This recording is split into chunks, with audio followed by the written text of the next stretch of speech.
Hello ನಮಸ್ಕಾರ. ಹೇಗಿದ್ದೀರಾ ವಿಜಾಪುರ ಮಂದಿ?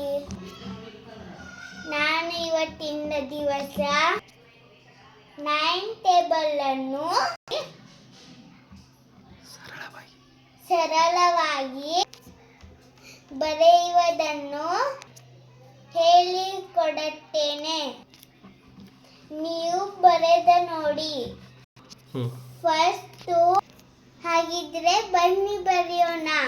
ಫಸ್ಟ್ ಮೇಲೆ 0 1 2 3 4 5 6 7 8 9 ತನವಾಗಿ 0 ಇಂದ ಪ್ರಾರಂಭಿಸಬೇಕು.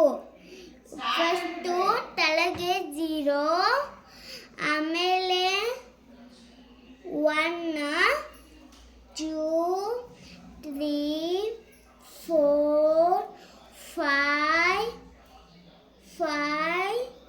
6 7 8 9.